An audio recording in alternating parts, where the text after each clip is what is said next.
کندهار ښاریان د کورونو د تصفیې پر مهال د امنیتي ځواکونو له نیک چلند څخه خوښي ښیي. د مرکز کابل او ګڼو نور ولایتونو راوروسته کندهار کې هم د امنیت د لا خوندیتوب او ټینګښت په موخه چې د کندهاري ولس ډېره غوښتنه وه، د دوشنبې په ورځ د کندهار ښار په ټولو حوزو او ګڼو ولسوالیو کې د کورونو د تصفیې عملیات پیل شوله، چې د کورونو یا تصفیه د بېلابېلو ارګانونو د امنیتي ځواکونو له لورې کیږي. د دوشنبې په ورځ د کندهار ښار په ټولو حوزو او ګڼو ولسوالیو کې د کورونو د تصفیې عملیات پیل شوله.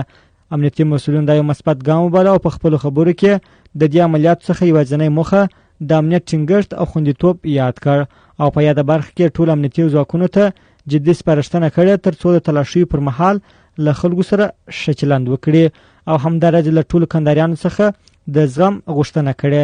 د دې تصفیې عملیات پر مهال یو تن امنیتي مسؤل ګل احمد د خواله رسنیو هغه تبلیغات ردوي چې ګواکې د تلاشیو پر مهال د خلکو سره ناسم چلند کیږي. د په خپلو خبرو کې دا یو مثبت ګام وباله چې د ولس په خوښه اخیستی او په خپلو خبرو کې ویل یوازینۍ موخه یې ورڅخه دا ده تر څو کندهار کې امنیت ټینګ او خوندي سي. خلکو څخه دا غوښتنه ده چې دا ایله خبرې دې نه کوي چې دا مجاهدین د خلکو شان شیندي یا د خلکو بې اجازې کورو ته ورننوځي.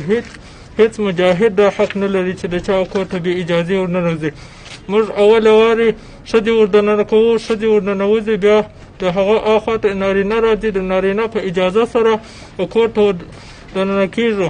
او دا خبرې ایله خبرې د خلک په مجاهدینو پسې تهمت وایي. دا د تهمت خبره ده. مجاهد هیڅ کله داسې کار نه کوي چې د چا کور ته بې اجازې وردننه سي. بل لوري ته کندهار ښاریان د مسؤلینو له لورې د یاد اقدام ستاینه کوي او خوښي ښیي چې مسؤلین د امنیت د خوندیتوب په موخه دا ډول مهم ګامونه اخلي، چې په خبره د تلاشي پر مهال امنیتي ځواکونو سره ښځینه پولیسو شتون درلود او ټولو له دوی سره ښه چلند کاوه او له خپل اړخو یې هم له امنیتي ځواکونو سره د هر راز همکاریو ډاډ وړاندې کړ. زما نوم ثناءالله دی، د دویمې حوزې اوسېدونکی یم او دغه تلاشي چې زموږ کور ته راغلی د ښه په اخلاقو راغله او تصفیه وکړله. د دې سره زنانې هم ورسره وې پر څنګ کې.